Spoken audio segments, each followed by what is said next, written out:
قد خلت من قبلہ الرسل، ہم نے ان سے پہلے بھی رسولوں کو بھیجا، امہ صدیقہ،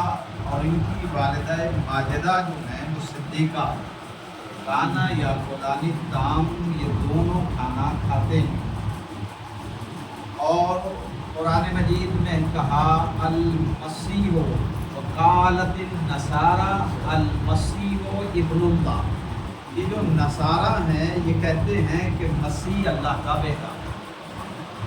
یعنی ان کا عقیدہ یہ ہے نصارہ کا کہ مسیح جو ہے وہ ابن اللہ ہے، اللہ کے بیٹے ہیں۔ جیسے قالت الیہود عزیر بن اللہ، یہودی کہتے ہیں کہ جناب عزیر اللہ کے بیٹے ہیں، اور نصارہ کہتے ہیں المسیح ابن اللہ، مسیح اللہ کے بیٹے ہیں۔ اور پھر قرآن نے یہ کہا کہ مل مسیح ابن مریم الا رسول، یہ جو مسیح ہیں یہ تو مریم کے بیٹے ہیں اور سوائے رسول کے اور یعنی اللہ کے بیٹے نہیں ہے۔ اور ان کی والدہ جو ہے وہ صدیقہ ہے۔ اور کانا یا فلانی الطعام، یہ دونوں کھاتے ہیں کھانا۔ تو یہ کھانا جو تذکرہ آیا کہ دونوں کھاتے ہیں، کھانا تو سبھی کھاتے ہیں، بھئی مریم یا ان کے بیٹے ہی تھوڑا ہی کھاتے ہیں۔ جو بھی اس دنیا میں آیا ہے اسے اللہ جل شانہ نے رزق سے نوازا ہے، وہ رزق اللہ کا کھاتا ہے۔ دسترخوان توحید سے ہر ایک ذی روح اپنا رزق حاصل کرتا ہے۔ اور ان اللہ یرزق من یشاء بغیر حساب، اللہ جسے چاہتا ہے بغیر حساب کے رزق عطا کرتا ہے، اس لیے کہ اس کی عطا میں کوئی خطا نہیں ہو سکتی ہے، ہمارے طلب میں غلطی ہو سکتی ہے۔ ایک صلوات بڑے محمد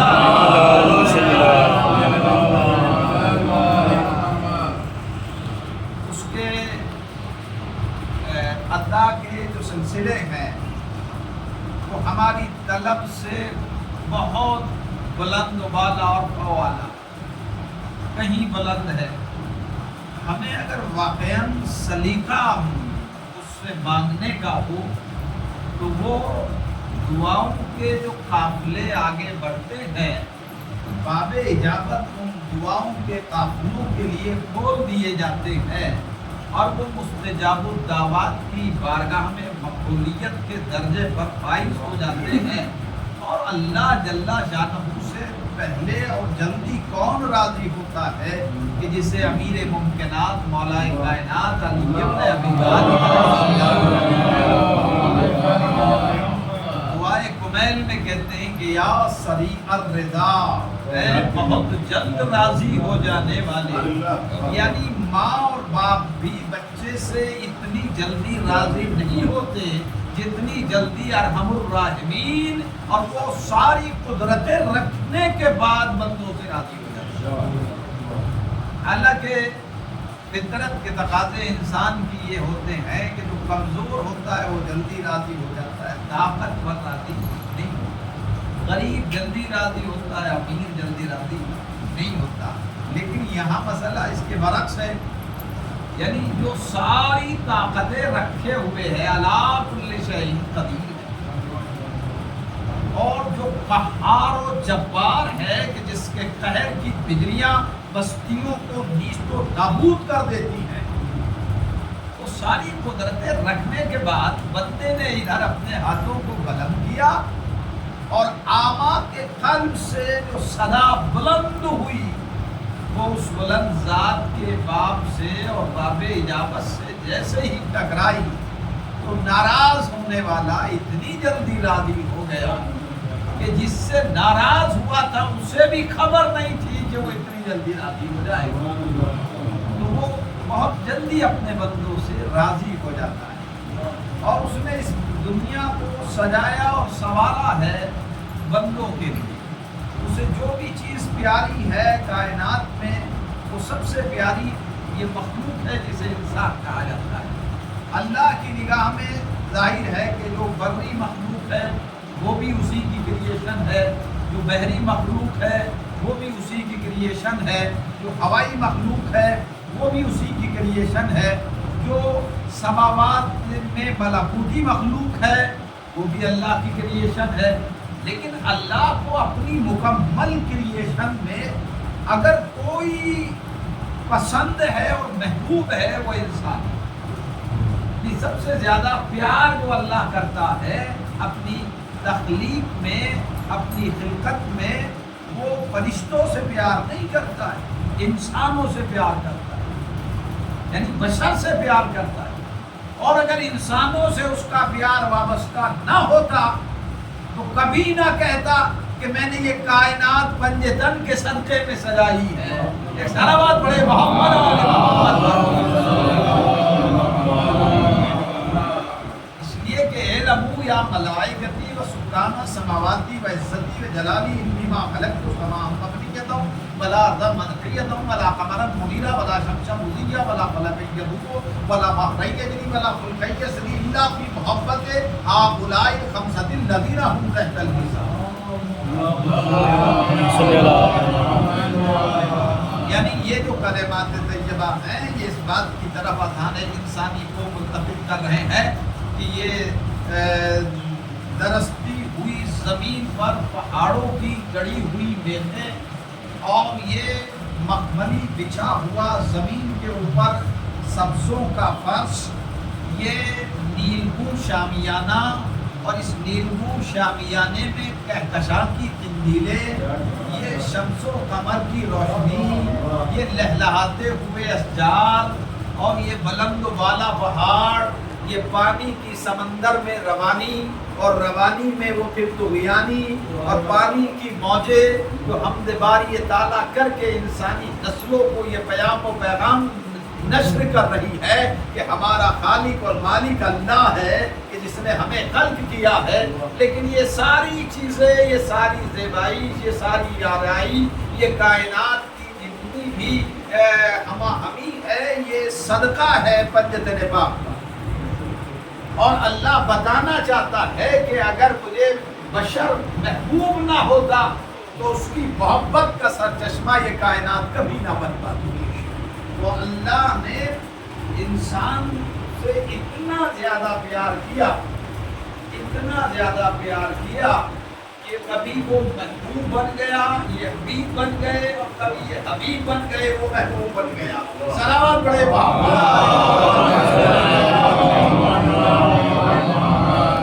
اور یہ پیار اور محبت کے تقاضے ہیں بشر سے، اس لیے کہ جو پیار کرنے والا ہوتا ہے، محبت کرنے والا ہوتا ہے، اسے کہتے ہیں محبوب، اور جس سے محبت کی جاتی ہے اسے کہتے ہیں حبیب۔ تو کائنات میں ہے کوئی حبیب خدا، ہے نا، کوئی محبوب ہے اور کوئی حبیب ہے، لیکن یہ محبت اگر مساوی ہوتی ہے، محبوب کی طرف سے بھی محبت ہے اور حبیب کی طرف سے بھی محبت ہے، تو پھر یہ مظاہرہ کرنے میں غلطی نہیں ہوتی انسان کے کہ کبھی حبیب محبوب نظر آتا ہے، کبھی محبوب حبیب بن جاتا ہے۔ ایک صلوات بڑے محمد اس لیے کہ پھر وہ عمل کرتا حبیب ہے اور نسبت محبوب کی طرف ہو جاتی ہے۔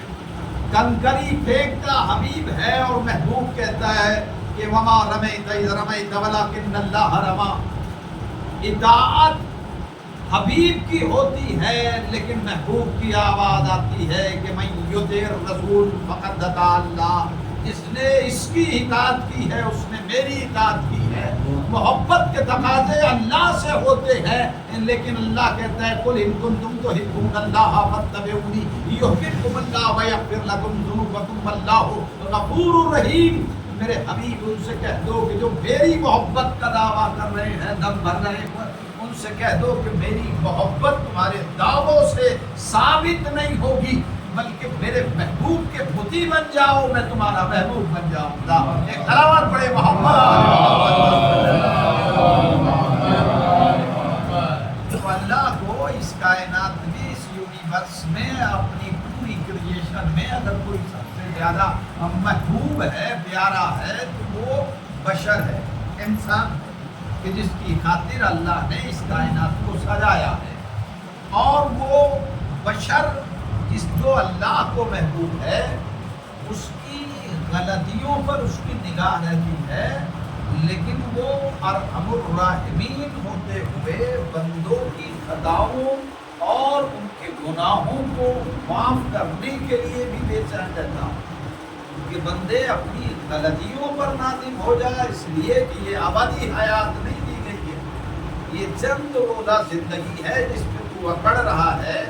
زمین جو اکڑ کے چلتا ہے اس سے کہتی ہے کہ آج تو اکڑ کے چل رہا ہے، تیری آماجگاہ میری آغوش ہے، یہ پلٹ کے میری آغوش میں آنا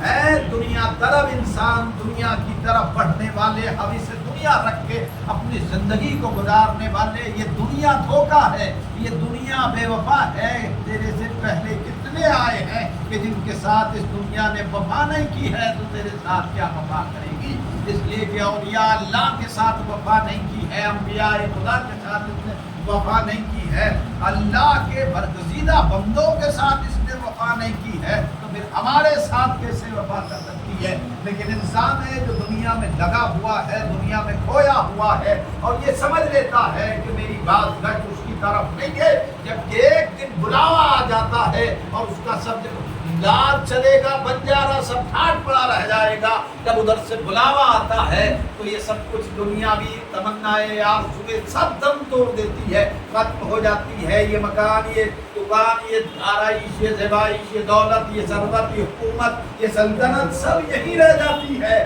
لے کے کیا جا رہا ہے انسان؟ اس لیے بار بار متوجہ کیا جاتا ہے کہ تزبنوا فإن خیر الزاد التقوی واتقون یا اولي الالباب، سامان سفر تیار کر لو اور بہترین سامان تقوی ہے، اللہ سے ڈرتے رہنا۔ اے صاحبان عقل، یہ عقل والوں کو متوجہ کیا ہے کہ اگر واقعی عقل مند ہو تو تم تیاری کرو اور سامان وہ رکھو اپنے ساتھ جو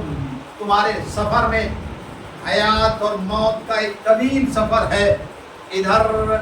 حیات کا چراغ خاموش ہوا، موت نے گلے سے لگا لیا، اب کوئی ساتھی نہیں ہے، نہ عزیز ہے نہ اقارب ہے۔ دوستوں پہ بڑا گھمنڈ ہوتا ہے انسانوں کو، لیکن یہ دوست قبرستان تک ضرور چلے جاتے ہیں، مٹھیوں میں خاک لے کر دوست آئے وقت دم، زندگی بھر کی محبت کا صلہ دینے لگے، ایک کچھ خاک ڈال کے کہتے ہیں اے دوست، تیری دوستی کا تقاضا یہی تھا کہ ہم تیرے ساتھ قبرستان تک آ گئے، اب تیرے اوپر کیا گزر رہی ہے یہ ہم نہیں جانتے اور ہم اس میں شریک نہیں ہیں، بس قبرستان تک تو ساتھ رہتا ہے، اور اس کے بعد مرنے والے پر کیا گزرتی ہے کسی کو پتہ نہیں، کسی کو پتہ نہیں ہے کہ اس میں کیا گزر رہی ہے۔ اس لیے کہ پہلی رات قیامت کی رات ہے، پہلی رات وحشت اور دہشت کی رات ہے، پہلی رات جو ہے آپ کو حکم ہے کہ مرنے والے کی پہلی رات جو دفن کی پہلی رات ہے نماز وحشت قبر پڑھی جائے، اور نیت وحشت قبر ہی کی ہوتی ہے، صرف نماز کی آپ نیت نہیں کرتے، اس میں ایک لفظ لگا ہوا ہے وحشت۔ وحشت اور دہشت کا ایک ایسا ماحول ہوتا ہے مرنے والے کے لیے کہ وہ گھبراتا ہے اس تاریکی سے یا اس اندھیرے سے جس میں اسے چھوڑ کے جاتے ہیں۔ آپ قبر کا منظر دیکھتے ہیں، کتنی چوڑی ہوتی ہے، کتنی گہری ہوتی ہے، جس میں صرف ایک مرنے والے کو لٹایا جاتا ہے، اس کے بعد آپ نے اس کے اوپر لکڑی کے تختے رکھ دیے، مٹی سے اسے بند کر دیا، اب وہ تنگ اور تاریخ ہے، اندھیرا ہے، اب کون اس کا ساتھی ہے؟ والدین یا عزیز آئے ہیں قبرستان تک دفن کر کے چلے گئے، دوستوں میں مٹی ایک مشت ڈال دی واپس چلے گئے، کوئی اب اس کے پاس میں نہیں ہے، اب مرنے والے پر کیا گزرتی ہے؟ یہ ایک عالم ہے جس سے وہ دوسرے عالم میں جاتا ہے، اس عالم سے دوسرے عالم میں جو انسان جاتا ہے اسے عالم برزخ کہتے ہیں، اور اس کا پیریڈ اتنا طویل ہے کہ جب تک قیامت نہیں آئے گی تب تک اسی عالم میں رہتا ہے مرنے والا، عالم برزخ ہے، اور اس کے گناہوں اور اس کی غلطیوں کی سزا اسے یہیں سے شروع ہو جاتی ہے، اور یہ سزا اس وقت تک رہتی ہے جب تک قیامت نہ آ جائے۔ قیامت تو ججمنٹ فیصلے کا دن ہے، یوم جسٹس ہے، فیصلے کا دن ہے۔ قیامت کا دن جو ہے وہ فیصلے کا دن ہوتا ہے۔ لیکن یہ جو عالم برزخ ہے تو اس میں انسان جیسا کر کے آ رہا ہے ویسے ہی سزا میں اسے ملوث کر دیا جاتا ہے، مبتلا کر دیا جاتا ہے۔ اور یہ اس وقت تک اذا وقعت الواقعۃ لیس لوقتها کاذبہ خافضۃ رافعہ اذا رجت الارض رجا وبست الجبال بسا فكانت هباء منبثا وكنتم ازواجا ثلاثا واصحاب المیمنہ واصحاب المیمنہ واصحاب المشأمہ واصحاب المشأمہ والسابقون السابقون اولئک المقربون۔ سورہ واقعہ جو ہے وہ قیامت کی یاد دہانی کراتا ہے کہ جب قیامت واقع ہوگی تو اس کو واقع ہونے میں کوئی جھوٹ نہیں ہے۔ اور پھر یہ ہے کہ کچھ لوگ تو ہوں گے کہ جن کے دائیں ہاتھ میں نامہ اعمال ہوگا، کچھ وہ ہوں گے کہ جن کے بائیں ہاتھ میں نامہ اعمال ہوگا، اور کچھ سابقون میں سے ہوں گے اور بنون میں سے ہوں گے، اور ان کی تعریف کی گئی ہے کہ جن کے دائیں ہاتھ میں ان کا نامہ اعمال ہوگا وہ نیکوکار ہوں گے اور مطیع و فرمانبردار ہوں گے، جن کے داہنے ہاتھ میں ان کا نیکیوں کا نامہ اعمال ہوگا۔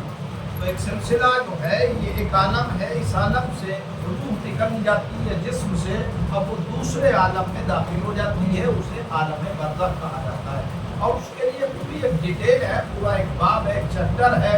کہ اب عالم برزخ میں جاتا ہے تو کن کن پریشانیوں کو گزرتا ہے اور کس کن صعوبتوں سے کا اس کو سامنا کرنا پڑتا ہے۔ تو وہ منزلیں جو مرنے والے سے وابستہ ہوتی ہے، قبر کا حال مردہ جانتا ہے، یہ محاورتاً استعمال کیا جاتا ہے کہ مرنے والے پہ جو گزرتی ہے وہی سمجھتا ہے اور وہی برداشت کرتا ہے۔ لیکن ہمارے لیے ایک سلسلہ یہ رکھا گیا ہے کہ ہم مرنے والے کے گناہوں کی تخفیف کا باعث اس طریقے سے بن جاتے ہیں کہ مرنے والے کے نام سے نماز بہشت پڑھ دی تو اس کی بہشت میں کمی ہو جاتی ہے، اور وہ جو گھبرا رہا ہوتا ہے اس کی گھبراہٹ اور اس کی تاریکی قبر میں اجالا ہوتا ہے، روشنی ہوتی ہے، اور اس کو اس بہشت سے سکون ملتا ہے جب ہم کثرت کے ساتھ نماز بہشت پڑھ کے اس کے نام سے بھیجتے ہیں۔ اور دوسرا سلسلہ قرآن کی تلاوت، یہ جو سورہ فاتحہ پڑھی جاتی ہے، یا ہم قبر میں جو مرنے کے بعد دفن کرنے کے بعد انگلی گڑا کے 7 مرتبہ سورہ قدر کی تلاوت کرتے ہیں،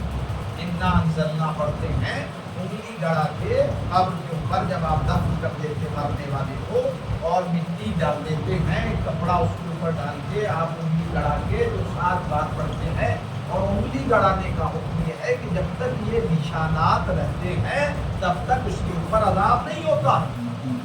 اور یہ جو آپ سورہ پڑھتے ہیں، یہ جو سورہ قدر پڑھتے ہیں، تو اس کی قبر میں یہ روشنی کا باعث بنتا ہے۔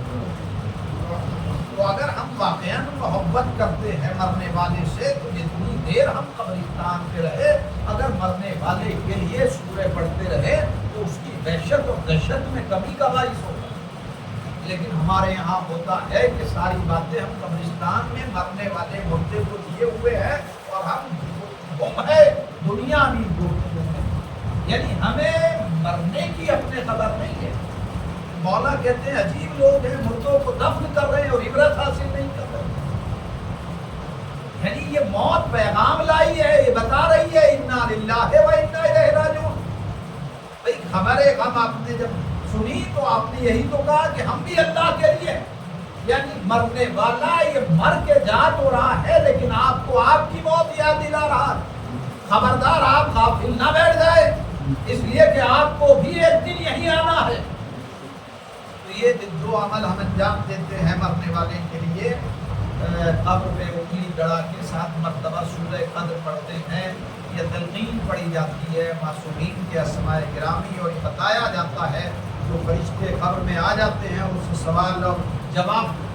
کا سلسلہ شروع ہو جاتا ہے۔ اسماء فم تلقین ہے، سن اور سمجھ یا فلا ابن فلا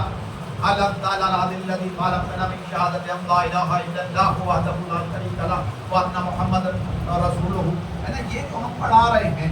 یہ سے سوال کر رہے ہیں۔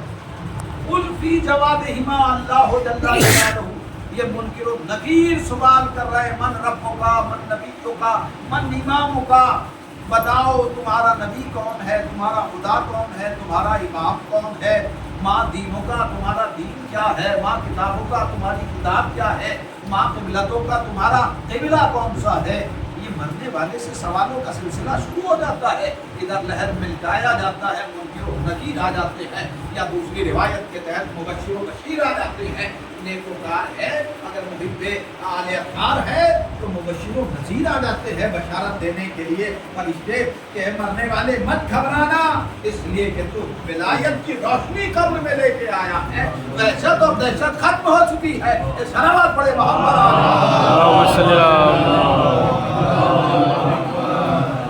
تو یقیناً موت برحق ہے، جو اللہ کو بھی نہیں مانتا وہ بھی موت کا اقرار کرتا ہے، جو نبی کو بھی نہیں مانتا لیکن موت کا اقرار کرتا ہے، جو امام کو نہیں مانتا لیکن موت کو مانتا ہے، اس لیے کہ موت ایک تلخ حقیقت ہے جو اپنے آپ کو منوا لیتی ہے۔ تو موت تو لازمی ہے، وہ کسی بھی مذہب اور فرقے سے تعلق کیوں نہ رکھے، موت کا فرشتہ اسے چھوڑتا نہیں۔ قرآن کہتا ہے کہ تم بلند پہاڑیوں پر پناہ گزیر ہو جاؤ لیکن موت تمہیں تلاش کرے، تو موت تو سبھی کو آئے گی۔ یہ الگ بات ہے کہ انسان کو پتہ نہیں ہے کہ کب آئے گی۔ لا تدری نفس بأی ارض تموت، کوئی نفس یہ نہیں جانتا کہ کس سرزمین پہ اسے موت آئے گی اور کہاں موت آئے گی، لیکن موت کا آنا برحق ہے۔ موت جب آتی ہے تو ایک رشتہ منقطع ہو جاتا ہے جسم اور روح کا، لیکن روح جو ہے وہ آفاقی مخلوق ہے اور جسم مادی مخلوق ہے، لہذا جسم مٹی سے بنا ہے تو مٹی ہو جاتا ہے، اور روح جو ہے وہ نورانی ہے، وہ باقی رہتی ہے، وہ عرش سے آئی ہے تو وہ عرش کی طرف منتقل ہو جاتی ہے۔ اور جب کوئی مرتا ہے اس کے میت کو لے کے آپ چلتے ہیں تو روح اس کے اوپر موجود ہوتی ہے، وہ ہر آنے والے کو دیکھتی ہے، وہ اپنے عزیزوں کو دیکھتی ہے کہ کون میرے لیے کیا عمل کر رہا ہے، لیکن عزیز اور اقارب ایک گریہ کا ماحول ہوتا ہے، ایک جدائی کا ماحول اور عجیب کیفیت ہوتی ہے کہ تمام عزیز آتے ہیں، باپ کا سایہ ہو گیا ہے، تسلی بیٹوں کو سینے سے لگا کے دیتے ہیں، تسلیت پیش کرتے ہیں، لیکن میں کہوں گا کربلا میں بھی ایک بابا کا سایہ بچوں کے سر سے اٹھ گیا تھا۔ ہمارا معمول یہ ہے کہ جب بھی کوئی باپ مرتا ہے تو بچوں کو سینے سے لگا لیا جاتا ہے، تسلی اور تشفی دی جاتی ہے۔ ارے کوئی کاش مولا سجاد کو بھی تعزیت پیش کرتا، کوئی سکینہ کو تسلی دیتا، لیکن وہاں تسلی اس انداز میں دی گئی کہ ادھر بابا کا سایہ سر سے اٹھا، ادھر خیام جلا دیے گئے، سکینہ کے چہرے پہ تماچے لگائے گئے، کانوں سے درے کھینچے گئے، دامن میں آگ لگائی گئی، اور بچی آواز دیتی رہی، اے میرے غریب بابا، اے میرے مظلوم بابا، اے میرے غریب بابا۔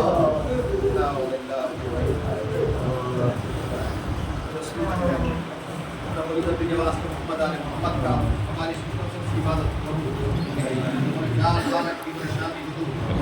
جو مقروض ہم کے قرض سے ادائیگی تو بیمار اور شفائے کاملہ اور عاجلہ اور نافع عطا فرما، سیرت ائمہ اطہار پہ چلنے کی توفیق عطا فرما، پروردگار مرحوم کو کے درجات کو بلند فرما، مرحوم کو معصومین کے درجات میں جگہ مرحمت فرما، کردگار جو بھی حاضرین موجود ہیں ان کی نیک حاجتیں نیک تمنائیں تقدیم تک پہنچا، کردگار جہاں جہاں بھی شیعان حیدر کرار ان کی جان مان عزت و آبرو نام اس کی حفاظت فرما، خدمات عالیہ کی حفاظت فرما، اور ہمارے حق میں سائے قدر سلوک فرما، جب تک کائنات میں زندہ رہے بلا یا محمد صلی اللہ علیہ رہے، جب دنیا سے جائے بلا یا محمد لے کر جائے، دنیا کو بجاؤ سورج جل سے کریمہ میں حاصل کر فرما، ربنا تقبل منا انک انت السمیع العلیم برحمتک یا ارحم الراحمین، اللهم صل علی محمد و علی محمد محمد تسلیم محمد